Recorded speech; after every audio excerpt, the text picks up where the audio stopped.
சௌடம்பிகாவின் எண்ணங்கள் எத்தனை வெளிப்படையாக தெரிந்தது என்றால் அங்கிருந்த அந்த 3 பேராசிரியர்களுக்குமே கூட அதை புரிந்து கொள்ள முடிந்தது. அதை உணர்ந்து கொண்ட நொடி சௌடம்பிகாவின் மேல் அவர்களுக்கு இருந்த கொஞ்ச நஞ்ச மரியாதையும் காற்றோடு பறந்துவிட்டது.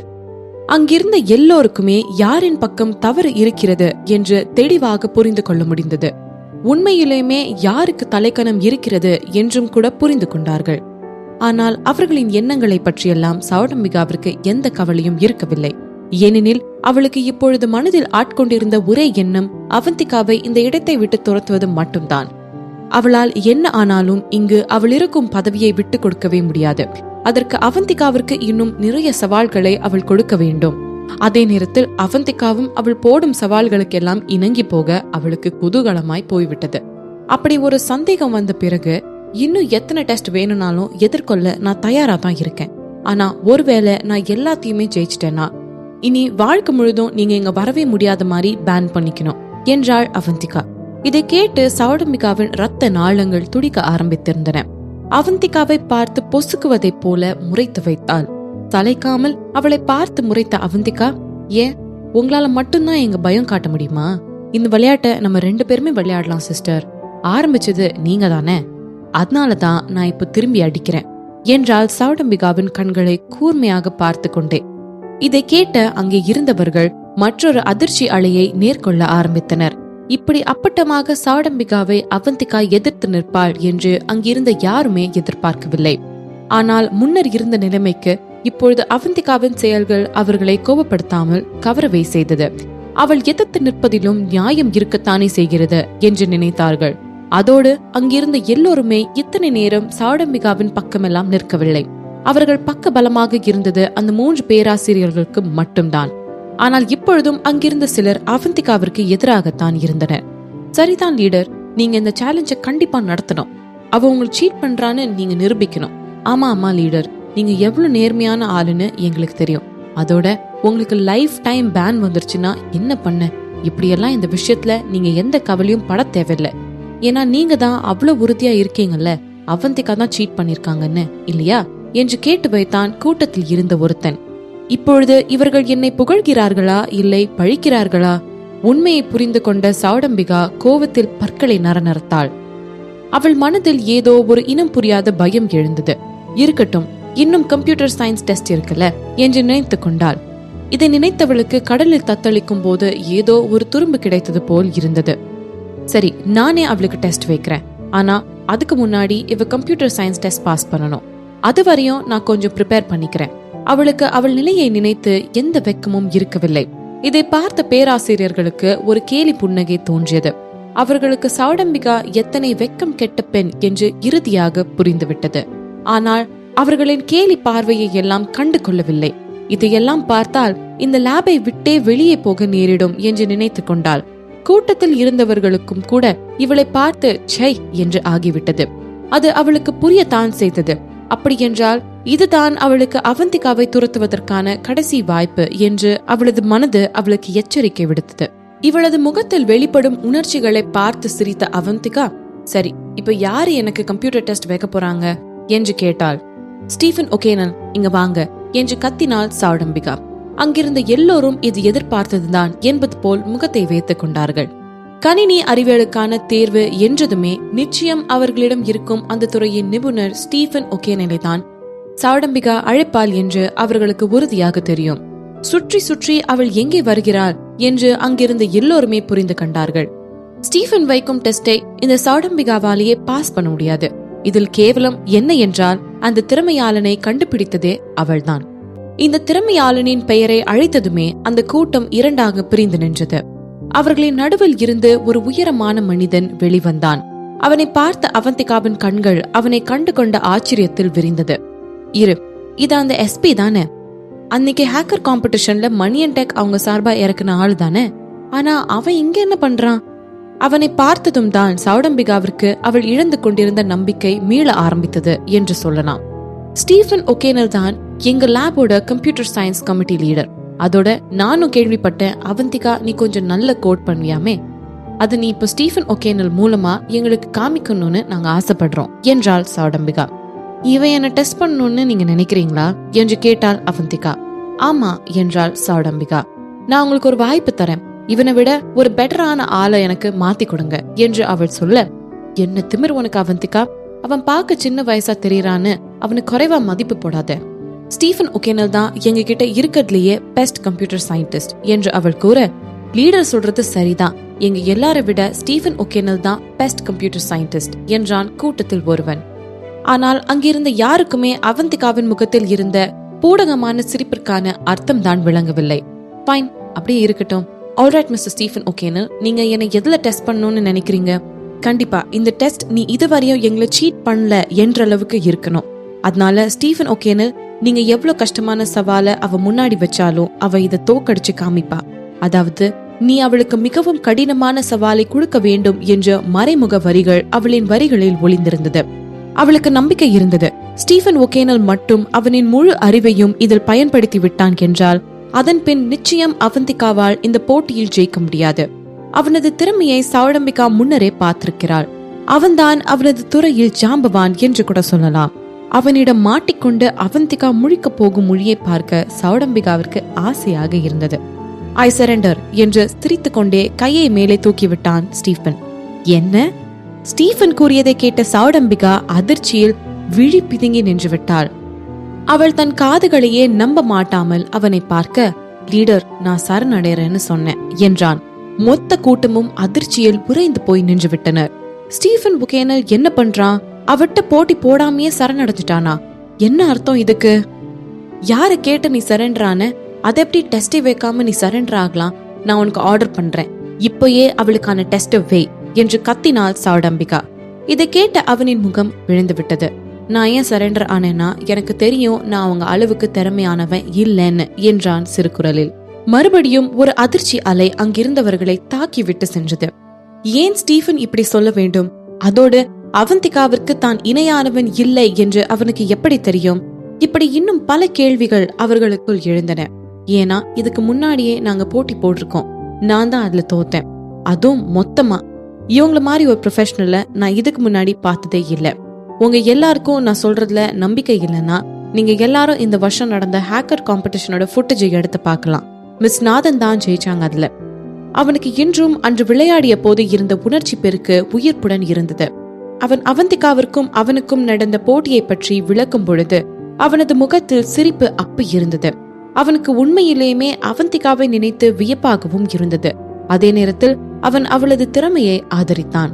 ஆனால் சௌடம்பிகாவிற்கும் அவள் கூட நின்று கொண்டிருந்த அந்த நெட்டையனுக்கும் குட்டையனுக்கும் முகம் போன போக்கேதான் பார்க்க முடியவில்லை. இந்த பொண்ணு அவ்வளோ திறமையானவளா? நானும் கூட கேள்விப்பட்டேன், இந்த வருஷம் நடந்த ஹேக்கர் காம்படிஷன்ல ஒரே ஒரு பொண்ணே எல்லா ஹேக்கர்ஸையும் வின் பண்ணி ஃபர்ஸ்ட் பிளேஸையும் அடிச்சுட்டு போயிட்டாலாம். அந்த பொண்ணு தான் இவளா? அந்த பொண்ணா தான் இருக்கணும். கூட்டத்தில் இருந்தவர்கள் அவரின் கருத்தை வெளிப்படுத்தி கொண்டிருந்தார்கள். இதற்கு முன் இவள் மீதான கோபம் இருந்தவர்களின் கண்களில் இப்பொழுது இவளை பற்றிய வியப்பு இருந்தது. அந்த லேபில் என்றுமே அறிவுக்கு மட்டுமே மதிப்பு. அவந்திகாவிற்கு அறிவோடு சேர்ந்து அழகும் இருந்தது. அதை புரிந்து கொண்டவர்களின் கண்களில் அவந்திகாவை பற்றிய மெச்சுதல் தெரிந்தது.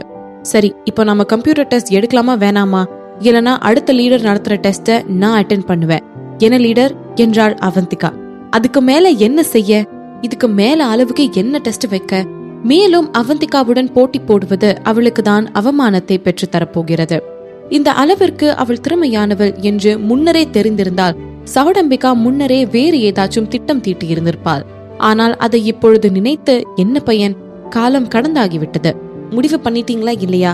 என் கூட பர்சனலா போட்டி போடுற அளவுக்கு உங்களுக்கு தைரியம் இல்லைன்னா அடுத்து என்ன பண்ணுன்னு உங்களுக்கே தெரியும் என்றாள் அவந்திகா. அதாவது என் நேரத்தை வீணாக்காமல் பெட்டியை கட்டிக்கொண்டு நடையை கட்டுங்கள் என்கிறாள். அவந்திகா கூறியதை கேட்டதும் சௌடம்பிகாவின் முகமும் அவளது ஜிங் சாக்களின் முகமும் முற்றிலுமாக விழுந்துவிட்டது. அவ்வளவுதானா? எல்லாம் முடிந்து விட்டதா? இந்த விஷயம் காற்று மூலமாக பரவி நிச்சயம் வெளி உலகிற்கு தெரிய ஆரம்பித்துவிடும். அதன் பிறகு எந்த சமூகத்தில் நற்பெயருடைய எந்த லேபிலும் இவர்களுக்கு வேலை கிடைக்க போவதில்லை. அதோடு இனியும் அவர்களால் மானங்கெட்டு இங்கே இருக்க முடியுமா? அப்படி இருக்க வேண்டுமானால் அவளிடம் காலில் விழுகாத குறையாக மன்னிப்பு கேட்க வேண்டும். அதோடு இன்னும் ஒரு மாதத்திற்கு அவள் சொல்வதையெல்லாம் கேட்டுக்கொண்டு அவளுக்கு அடிபணிந்து காலத்தை ஓட்ட வேண்டும். அதை சத்தியமாக தன்னால் சகித்துக் கொள்ள முடியாது என்று சௌடம்பிகாவிற்கு தெரியும். கோபம் தாழாமல் தன் கை விரல்களை வைத்தே தன் உள்ளங்கைகளையே பதம் பார்க்க தொடங்கி கொண்டிருந்தாள் சௌடம்பிகா. அவந்திகாவை பார்த்து ஆத்திரமாக முறைத்தவள், அவந்திகா சிதம்பரநாதன், நீதான் இதை ரொம்ப பெரிய விஷயமாக்குறன்னு உனக்கு புரியலையா? நான் ஏதோ சும்மா ஒரு ஃப்ரெண்ட்லி காம்படிஷனா இதை வச்சுக்கலாம்னு தான் நினைச்சேன். ஆனா நீ என்னன்னா என்னை இங்கிருந்து வெளியே அனுப்ப பாக்குறல. இதையானும் ஒன்னாச்சும் இருக்கா இல்ல கல்லுதான் இருக்கா? அங்க இருக்கட்டும், இன்னைக்கு அதர்மம் ஜெயிச்சிருச்சு, நான் போயிடுறேன். ஆனா இது உன்னோட வெற்றின்னு நினைச்சிடாத. உன்னால கண்டிப்பா ஒரு பெர்ஃபெக்ட் ஆர்டிபிஷியல் ஹியூமன் லிவ் டெக்னாலஜிய உருவாக்கவே முடியாது, அதுவும் இந்த ஒரு மாசத்துக்குள்ள. நிச்சயமா வாய்ப்பே இல்ல. இன்னில இருந்து அடுத்த ஒரு மாசம் முடிஞ்சோடனே என் விதி இன்னைக்கு எப்படி இருக்கோ அன்னைக்கு உன்னோட விதியும் அப்படிதான் இருக்கும். பொறிந்து தள்ளினாள் சௌடம்பிகா. ஒரே மாசம்தான், அது வரைக்கும் பொறுமையா இருக்கணும். அதுக்கப்புறம் அவ எடுத்துக்கிட்ட வேலையில தோத்து போய் இந்த அவந்திகா இப்ப லேப விட்டு போயிருவா. அதுக்கடுத்து மறுபடியும் நான் தான் இங்க வந்து தன் ஆட்சியை செலுத்தலாம். அன்று இவளை கவனித்துக் கொள்கிறேன் என்று நினைத்து கொண்டாள் சௌடம்பிகா. பார்த்தா ஒரு மாசத்துக்கு அப்புறம் வெக்கமே இல்லாம மறுபடியும் லேபுக்கு வந்து நிப்பீங்க போல தெரியுது என்றாள் அவந்திகா கேலி சிரிப்புடன். இதை கேட்ட சௌடம்பிகாவின் கால்கள் தனது பிளான் அவளுக்கு எப்படி தெரிந்தது என்று அதிர்ச்சியில் தள்ளாட ஆரம்பித்து விட்டது. இப்படி சொல்றதுக்கு என்ன மன்னிச்சிருங்க, ஆனா உங்களோட பிளான் உங்க கனவுல மட்டும்தான் நடக்கும் என்றாள் அவந்திகா கண்ணீர் குரலில். இதை கேட்டவள், உன்னோட ப்ராஜெக்ட் சக்சஸ் ஆகணும்னு நீ நினைக்கிறியா? பாக்கலாம் அவந்திகா, பாக்கலாம் யாரு கனவுல வாழறாங்கன்னு என்றவள் வேகம் திரும்பி நடக்க ஆரம்பித்தாள். அது அப்புறம் பாத்துக்கலாம், போகிற வேகத்துல கதவுல இடிச்சுக்காதீங்க என்றாள் அவந்திகா. அவளும் அந்த இடத்தை விட்டு அலட்டிக் கொள்ளாமல் கிளம்பி விடலாம் என்று நினைத்தாள் சௌடம்பிகா. ஆனால் அவள் முகத்தில் வெளிப்படையாக தெரிந்த கோபத்தோடு தான் அந்த இடத்தை விட்டு வெளியேறினாள். ஒரு நீண்ட நாள் வேலை முடிந்த கையோடு வெளியே நின்று கொண்டிருந்த ரவியின் காரை நோக்கி வந்தாள் அவந்திகா. ரவி காரின் போனட்டில் சாய்ந்து அமர்ந்திருந்தான். மாலை கதிரவன் அவனின் இடது புறம் மையம் கொண்டிருக்க அவந்திகாவிற்கு அவனின் வலது பகுதி மட்டும்தான் தெரிந்தது. வெள்ளை நிற சட்டையும் கருப்பு நிற கால் சட்டையும் அணிந்திருந்தான். வீட்டிற்கு கிளம்பி கொண்டிருந்த சூரியன் அதிகம் சீற்றம் காட்டாமல் தனது கதிர்களை மெல்லியனவாய் அவன் மீது பாய்ச்சி கொண்டிருக்க அவனது முகத்தின் நிழலும் நேர்த்தியான வரி வடிவமும் மட்டும்தான் தெரிந்தது. சூரிய பகவான் இன்னும் தனது வேலையை நிறுத்திய பாடில்லை. தனது சீற்றமற்ற ஒளியை அவன் உடல் மீதும் வாரி இறைத்து அவனுடைய கம்பீரமான உடலை பார்ப்பவருக்கு தோதாக எடுத்து காண்பித்துக் கொண்டிருந்தது. மேலும் காற்றும் மிதமாக வீசி ஒரு சுகந்தமான மனநிலையை அந்த இடத்தை சுற்றிலும் உருவாக்கி கொண்டிருந்தது. அவந்திகா வந்து கொண்டிருந்த இடத்தில் இருந்து அவனை பார்க்க சூரியனின் தங்க துகள்கள் அவன் மீது வீசி அடித்துக் கொண்டிருக்க ரவிச்சந்திரன் கிரேக்க கடவுள் அப்போலோவின் ஓவியம்தான் உயிர் பெற்று வந்திருப்பதை போல் அமர்ந்து கொண்டிருந்தான். அவனை இந்த நிலையில் பார்த்த அவளுக்கே, அதாவது அவன் மீது எந்த விதமான உணர்ச்சிகளையும் அற்ற அவளுக்கே ஒரு வினாடி இதயம் நின்று துடிக்க ஆரம்பித்திருந்தது. அப்பொழுது அவளின் பின் அந்த லேபில் வேலை செய்யும் இரு பெண்கள் வந்து கொண்டிருக்க அவர்கள் பேசுவது இவளுக்கும் கேட்டது. ஏய், யாரடி அது? அட, அவர் தெரியாதா உனக்கு? உண்மையே சொல்லணும்னா அவருக்காக தாண்டி நான் இங்க வேலைக்கே வந்து சேர்ந்தேன். எவ்வளோ ஹேண்ட்ஸமா இருக்கான் லேடி.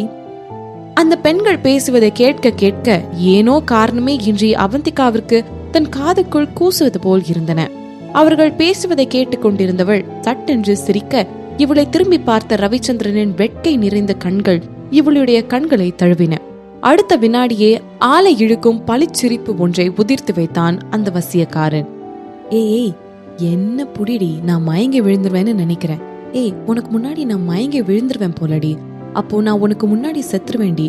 அவன் என்ன மட்டும்தான் பார்க்கணும், ஒன்ன இல்ல. சிறு குழந்தைகள் போல் அந்த பெண்கள் இருவரும் கத்த ஆரம்பித்து விட்டார்கள். இவர்களை பார்த்து கண்களை உருட்டினாள் அவந்திகா. இவளை அவர்கள் பார்த்தால் தானே.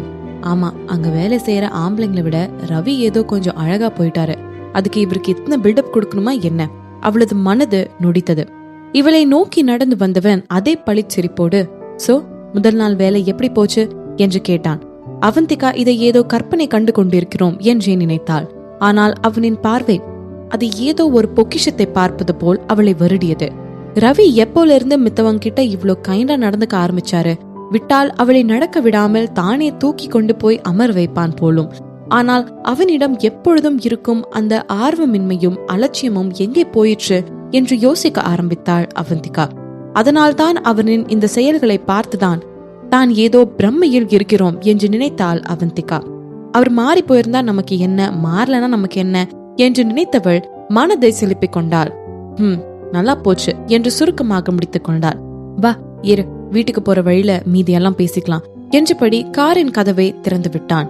விட்டால் இவள் நடந்தே வீட்டுக்கு போய் விடுவாள் என்பது போல் அவன் காரின் ஓட்டுநரை போல் அந்த கதவின் அருகிலேயே நின்று கொண்டிருந்தான். அவளுக்கு அவனுடன் சேர்ந்து வீட்டுக்கு செல்வதில் எல்லாம் ஒரு பிரச்சனையும் இல்லை. இன்னும் சொல்ல போனால் அவள் என்றுமே ரவிச்சந்திரனை வெறுத்ததுமே இல்லை. அவளுக்கு அவனுடன் திருமணம் செய்து கொள்ள வேண்டாம், அவ்வளவுதான். அது மட்டும் இல்லையெனில் அவள் அவனுடன் நன்றாகத்தான் பேசி பழகுவாள். அவள் காரினுள் ஏறி குனிய அவளின் உடல் ஒரு வினாடி உறைந்து நின்று விட்டது.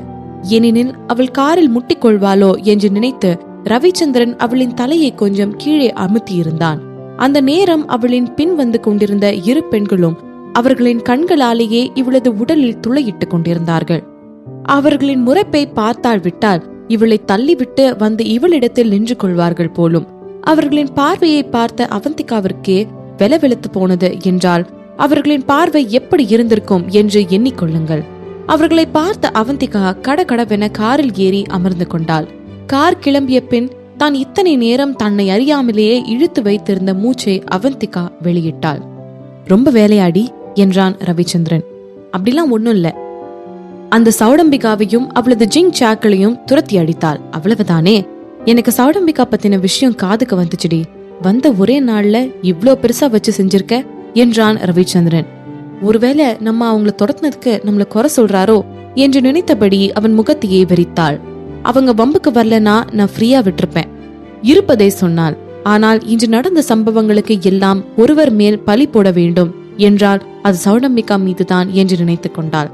அவந்திகா கூறியதை கேட்டவன் சிரித்துவிட்டு, உண்மைய சொல்லணும்னா அவ எப்படா வெளியே போவான்னு நான் காத்துட்டு இருக்கேன் என்றான் ரவிச்சந்திரன். இதை கேட்ட அவந்திகா தான் ஆச்சரியப்பட்டு போனாள். அவன் தொடர்ந்து கொண்டிருந்தான். அவ எல்லாத்துலயுமே அதிகாரம் செலுத்த ட்ரை பண்ணிட்டு இருந்தாடி. பாட்டி அவளுக்கு தான் ரொம்ப சப்போர்ட் பண்ணுவாங்க. அதனால இத்தனை நாளா அவளை என்னால ஒன்னும் பண்ண முடியல. ஆனா இன்னைக்கு வந்த ஒரே நாள நீ பண்ணிட்ட பாரு. இந்த விஷயத்துல உனக்கு தான் என்னோட ஃபுல் சப்போர்ட்டும். இதை கேட்ட அவந்திகாவின் கண்கள் மின்னின. அப்ப நாங்க 2 பேரும் அடிச்சுக்குவோம்னு உங்களுக்கு முன்னாடியே தெரியுமா என்று அவள் கேட்க, அவள் கையில் ஏதோ பேப்பர்ஸை திணித்தவன், இதை முதல்ல படிச்சு பாரு என்றான். இது ஏதோ பங்கு பரிமாற்றம் பற்றிய பத்திரம். அதில் லேபின் சில பகுதி பங்குகள் அவந்திகாவின் பெயருக்கு மாற்றப்பட்டிருந்தது. மொத்த பங்கில் 30% பங்கு அவந்திகாவின் பெயரில் மாற்றப்பட்டிருந்தது. கண்களில் எச்சரிக்கை உணர்வுடன் தலையை நிமிர்த்தியவள், என்ன இதெல்லாம் என்றாள். சந்திரன் குடும்பத்துக்கு சொந்தமான இந்த லேபோட பங்கு எல்லாத்தையும் எனக்கும் என்னோட தாத்தாக்கும்னு 50-50 பிரிச்சுக்கிட்டோம். எங்க 2 பேருக்குமே லேப் நடத்துறதுல எந்த இன்ட்ரெஸ்டும் இல்லை. நான் என்னோட பங்குல 30% உன் பேர்ல எழுதிட்டேன். அதனால இனிமே லேப்ல உனக்கு எல்லா அதிகாரமுமே இருக்கும் என்றான் ரவிச்சந்திரன். அவன் கூறியதை கேட்டவளுக்கு எல்லா விஷயங்களும் தெள்ள தெளிவாக புரிந்து விட்டது. நாளைக்கு மறுபடியும் சௌடம்பிகா என்னை எதிர்த்துட்டு வருவான்னு இப்படி பண்ணீங்களா என்று கேட்டாள். ஒரு பழிச்சிரிப்போடு அதை ஒத்துக்கொண்டான் ரவிச்சந்திரன். அவன் எதையுமே விளக்கி கூறாமலே அவனை புரிந்து கொள்ளும் அவளின் இந்த குணத்தை அவனுக்கு மிகவும் பிடித்திருந்தது. காலையிலேயே இது கொடுக்க மறந்துட்டேன்டி. யாருக்கு தெரியும் உனக்கு வந்த பிரச்சனைய நீ இப்படி சூப்பரா ஹேண்டில் பண்ணுவேன்னு என்றான் காது வரை நீண்ட சிரிப்புடன். காலையில் இருந்து லேபில் நடந்த அனைத்துமே அவனுக்கு தெரியும். சௌடம்பிகா ஏதாவது பிரச்சனை கொடுத்தாலும் அதை அவந்திகா தடுத்து விடுவாள் என்ற நம்பிக்கை அவனுள் இருந்தது. ஆனால் அவள் ஆரம்பித்த ஆட்டத்தை வைத்தே அவளை வெளியே துரத்துவாள் என்று அவன் நினைத்து கூட பார்க்கவில்லை. அவனின் முன்னாள் மனைவி அவனுக்கு மேலும் மேலும் ஆச்சரியத்தை அளித்து கொண்டே போனாள். அவனுக்கு அவள் செய்தவற்றை நேரடியாக பார்க்க முடியவில்லை என்று சிறு கவலை கூட மனதில் இருந்தது. அவள் செய்தவற்றை காதுகளால் கேட்கும் பொழுதே அவனுக்கு அத்தனை உற்சாகம் இருந்தது. அவள் அவன் வாழ்வில் இத்தனை நாட்களாக இல்லாத ஆச்சரியங்களையும் உற்சாகங்களையும் அவளையே அறியாமல் அவனுக்கு தினம் தினம் வாரி இறைத்துக் கொண்டிருந்தாள். அவளோடு ஒட்டி கொண்டு இருந்த மேலும் மேலும் அவள் தரும் ஆச்சரியங்களை அனுபவிக்க அவனது மனது ஏங்கியது. அவனது மடியில் தன் கைகளில் இருந்த பேப்பர்ஸ்களை வைத்தவள், இனி இதுக்கான அவசியம் இல்லை என்றாள். அதான் அவளுக்கான தகுதியும் உரிமையும் இன்றே அங்கு எல்லோரின் முன்னும் நிரூபித்து விட்டாளே. அதை அவளிடமே தள்ளியவள், இது உனக்கு சொந்தமானதுன்ற காரணத்தினால்தான் இதை நான் உனக்கு கொடுத்தேன்டி. அதோட யூ டிசர்வ் இட் என்றான். நான் லேபுக்கு வரத்துக்கான ஒரே காரணம் என் பையனோட கஸ்டடிக்காக மட்டும்தான் என்றாள் பட்டென்று. அதோடு சந்திரன் குடும்பத்தின் சொத்தின் மீதெல்லாம் அவளுக்கு எந்த ஆர்வமும் இருக்கவில்லை. இது நான் உனக்கு கொடுக்கற பர்சனல் கிஃப்ட் தான் அவந்திகா. மற்றபடி இதுக்கும் சந்திரன் குடும்பத்துக்கும் எந்த சம்பந்தமும் இல்லை என்றான் ரவிச்சந்திரன். ஒடெவர், எனக்கு இது வேணாம் தெளிவாக மறுத்துவிட்டாள். அந்த பத்திரங்களை எடுத்து ஓரமாக வைத்தவன், ஆல்ரைட், இப்போதைக்கு உன்னோட ஷேர்ஸையும் நானே பாத்துக்கிறேன் என்றான் முடிவாக. அவந்திகா லேசாக முகத்தை சுருக்கினாலே தவிர மேற்கொண்டு ஏதும் வாக்குவாதம் செய்யவில்லை. எப்படி இருந்தாலும் தான் இறந்த பிறகும் மீண்டும் இவையெல்லாம் அவர் பேருக்கே தான் போக போகிறது என்று நினைத்துக் கொண்டாள். ஆர்டிபிஷியல் லிம் தயாரிக்கிறது பத்தி ஏதாச்சும் ஐடியா யோசிச்சியாடி? உனக்கு ஏதாச்சும் ஐடியா தோணுச்சுன்னா சொல்லு, நான் கண்டிப்பா அதுல என்னால முடிஞ்ச ஹெல்ப் பண்ணுவேன் என்றான் ரவிச்சந்திரன். இப்போதைக்கு எனக்கு எந்த ஐடியாவும் வரல, நான் இன்னும் ஆல்ரெடி இருக்கிற டிசைன்ஸ் தான் பார்த்துட்டு இருக்கேன் என்றாள் அவந்திகா. லேப்ல இருக்கிற எல்லா டிசைன் பேப்பர்ஸையும் யூஸ் பண்ணிப்பாரு, எதுக்கும் தயங்காத என்ன என்றான். சரி. அவளது மனதிலுமே அதே தான் இருந்தது. முன்னரே அந்த கையை தயாரிப்பதற்கான ஆராய்ச்சிகள் நடந்து கொண்டிருப்பதால் அவர் பிள்ளையார் சுழியில் இருந்து தொடங்க வேண்டிய அவசியம் இல்லை. அவள் சேமிக்கும் ஒவ்வொரு வினாடியும் கௌதமை அவளிடம் சீக்கிரம் அழைத்து வரும். இப்பொழுது இருக்கும் இயந்திர செயற்கை கையில் இல்லாதவை என்றால் அவை நம்பகத்தன்மையும் லாவகமும் தான். மேலும் அவற்றின் எடை வேறு மிக அதிகமாக இருக்கின்றன. இவை எல்லாவற்றையும் சரி செய்துவிட்டால் அவ்வளவுதான், அவளது வேலை முடிந்துவிடும். ஆனால் இப்படி எழுத்துக்களால் அவ்வளவுதான் என்று சொல்லி முடிந்து விடுவது போல் அவற்றை செய்வது ஒன்றும் அவ்வளவு சுலபமான காரியம் இல்லை. நல்ல வேலை, இந்த மாதிரியான தொழில்நுட்பங்களில் அவள் முன்னரே வேலை செய்திருந்தமையால் அவளுக்கு இவையெல்லாம் தெரிந்திருந்தது. இவ்வாறு அவந்திகா அவளது சிந்தனைகளில் மூழ்கி போயிருக்க ரவிச்சந்திரன் அவளது முகத்தையே அளவெடுத்துக் கொண்டிருந்தான். அவனது கண்கள் அவளது முகத்தின் ஒவ்வொரு நுணுக்கத்தையும் அவளது முகத்தில் வெளிப்படும் ஒவ்வொரு உணர்ச்சிகளையும் கூட புகைப்படமாக எடுத்து மனதினுள் பூட்டிக் கொண்டது. மண்ணை சேரும் முன்னே அடி மழைக்கு லட்சியம் இல்லை, மண்ணை சேர்ந்த பின்னே அதன் சேவை தொடங்குமடி. உன்னை காணும் முன்னே என் உலகம் தொடங்கவில்லை, உன்னை கண்ட பின்னே என் உலகம் இயங்குதடே. வானத்தில் ஏறியே மின்னல் பிடிக்கிறவன், பூக்களை பறிக்கவும் கைகள் நடுங்குகிறேன். பகவான் பேசுவதும் இல்லை, அட பக்தியும் குறைவது இல்லை. காதல் பேசவும் இல்லை, என் காதல் குறையவும் இல்லை. மெல்லினமே மெல்லினமே நெஞ்சில் மெல்லிய காதல் பூக்கும், என் காதல் ஒன்றே மிக உயர்ந்ததடி, அதை வானம் அண்ணாந்து பார்க்கும். கார் ஸ்டீரியோவில் ஒலிக்கும் பாடல் இவனது உணர்வுகளை அப்படியே பிரதிபலிப்பது போல் அவனுக்கு தோன்றியது. அவந்திகா அவளது சிந்தனைகளில் ஆழ்ந்து இருந்ததால் வீடு வரும் வரை அவன் பார்வை அவள் மீதே இருந்ததை உணரவில்லை. அவளின் வீடு வந்ததும் டிரைவர் காரை நிறுத்த போக ரவிச்சந்திரனின் புருவங்கள் சுருங்கின. என்ன இவ்வளவு சீக்கிரம் வீடு வந்துருச்சு? இந்த டிரைவர் எப்பயும் போறதை விட இன்னைக்கு மெதுவா போங்கன்னு தான் சொல்லி வச்சிருந்தேன். அப்புறம் எப்படி? தினமும் அவள் வீட்டை தாண்டித்தான் தான் வேலைக்கு அலுவலகத்துக்கு போய் வருகிறோம் என்பதை நினைக்கும் பொழுதே அவனுக்கு சந்தோஷமாக இருந்தது. இதை நினைத்தவனுக்கு இது என்ன முட்டாள்தனம் என்று தோன்றியதெனவோ உண்மைதான். ஆனால் ஆவலுடன் தனிமையில் செலவழிக்கும் இந்த நேரங்கள் மிகவும் பொக்கிஷமானவை என்று அவனுக்கு தோன்றிற்று. அவற்றை அவன் மிகவும் ஆழ்ந்து ரசித்தான்.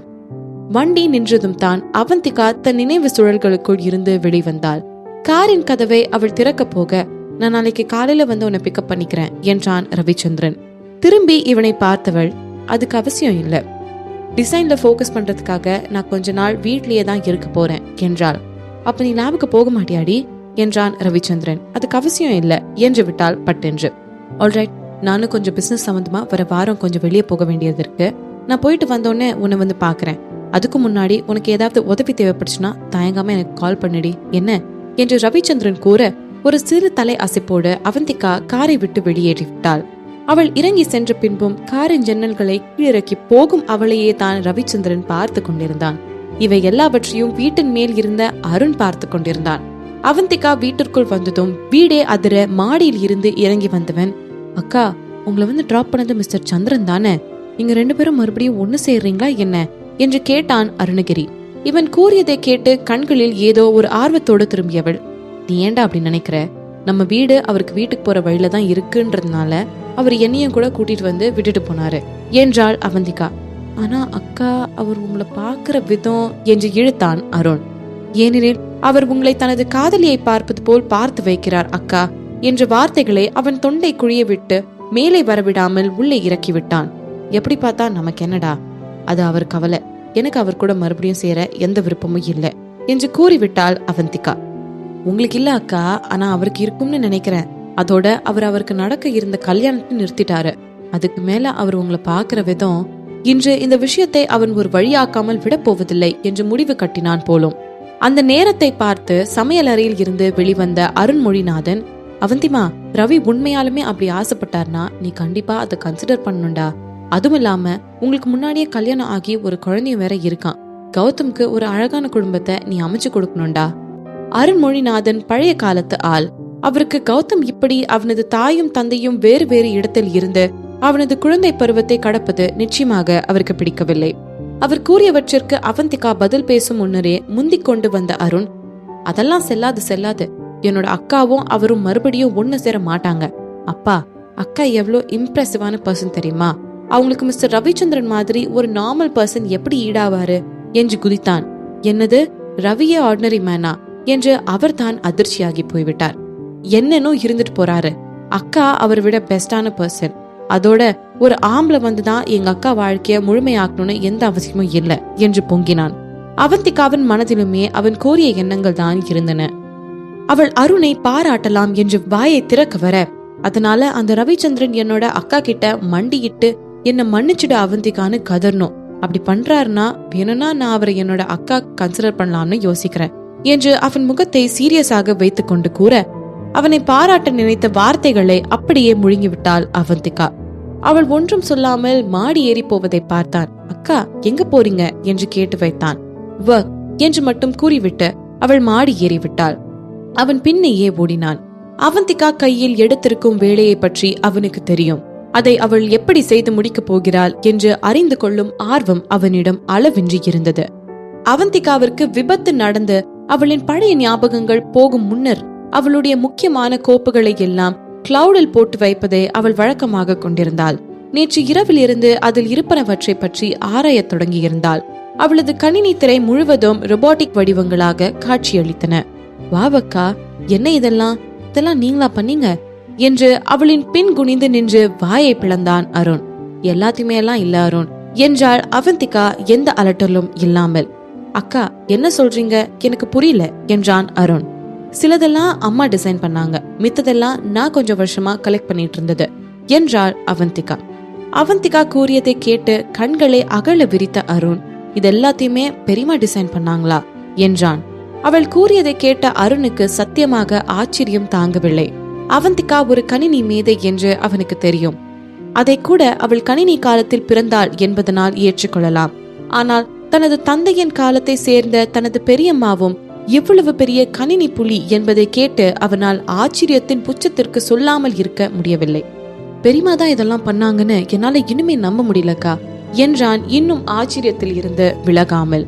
எனக்கு தெரிஞ்ச எல்லாத்தையுமே அம்மா தான் எனக்கு கத்து கொடுத்தாங்க அருண் என்று அவன் சொல்லிவிட இவன் தான் மேலும் அதிர்ச்சியாகி அமர்ந்து விட்டான். அக்கா, நீங்களே கம்ப்யூட்டர்ல இவ்ளோ பெரிய புலியா இருக்கீங்களே, அப்ப உங்களுக்கே சொல்லி கொடுத்த பெரியமா அப்பப்பா என்று ஆச்சரியப்பட்டு போனவன், நான் பிறந்ததுக்கு அப்புறம் அப்பா என்னைய கூட்டிட்டு வந்து உங்க கூட வச்சிருந்தாருன்னா நான் இப்படி சைடு கேரக்டரா போயிருக்க மாட்டேன்க்கா என்றான் சோகமாக. அப்படி இருந்தா மட்டும் ஒன்னும் ஆகிறாது அருண், எல்லாம் டேலண்ட் பொறுத்துதான் என்று அவந்திகா கூறிவிட அவனுக்கு தான் பல்பாகி போய்விட்டது. இருந்தாலும் இந்த அக்கா இப்படி மூஞ்சிக்கு நேரா பேசுறத கொஞ்சம் குறைச்சுக்கலாம் தான் என்று நொடித்து கொண்டான். சரிக்கா, இப்ப பெரியமா எங்க என்று தீவிரமான முகத்தோடு கேட்டான் அருண். அவந்திகா அவள் அம்மாவை பற்றி பேசிக்கூட அவன் கவனித்ததில்லை. எனக்கு தெரியல அருண் அமைதியாக சொன்னாள். உங்களுக்கு தெரியலையா, என்ன சொல்றீங்க? பெரியமா மறுமணம் பண்ணிக்கிட்டாங்க தானே என்று கேட்டான். மறுமணமா என்று கேட்டாள் அவந்திகா. ஆமாக்கா, அப்பா என்கிட்ட அப்படிதான் சொன்னாரு. பெரியமா மறுமணம் பண்ணிட்டு வெளிநாட்டுல வாழ்றாங்க அப்படின்னு சொன்னாரு. அதனாலதான் இத்தனை நாளா உங்ககிட்ட பெரியமா பத்தி கேட்க சங்கடப்பட்டுட்டு கேட்கல என்றான் அருண். அவளுக்கு தனது சித்தப்பாவின் கற்பனையை நினைத்து சிரிப்புதான் வந்து தொலைந்தது. அவங்க ஒரு நாள் என்னை விட்டுட்டு போயிட்டாங்க. எங்க போனாங்கன்னு எனக்கு தெரியல. ஆனா அவங்க கண்டிப்பா இன்னொரு கல்யாணம் எல்லாம் பண்ணிருக்க மாட்டாங்க. அவள் பொறுமையாக பதிலளித்தாள். உங்களுக்குமே தெரியாதாக்கா? அவனுக்கும் ஆச்சரியமாக இருந்தது. அவந்திகாவிடமாவது பெரியம்மா நிச்சயம் அவரை பற்றி சொல்லி இருப்பார் என்று நினைத்தான் அவன். அவர் கேட்ட கேள்விக்கு அவந்திகாவிற்கு எப்படி பதில் அளிப்பது என்றே தெரியவில்லை. அவளுக்கு ஏனோ கண்களை கரித்து கொண்டு வந்தது. முடிஞ்சு போச்சு அருண், இப்போ எனக்கு உன்னோட ஹெல்ப் என்று அவந்திகா கூறி முடிக்கும் முன் அவளது கணினியில் இருந்து ஏதோ சத்தம் வந்தது. அவளது கணினி யாராலோ ஹேக் செய்யப்படுகிறது என்று அது அறிவித்தது.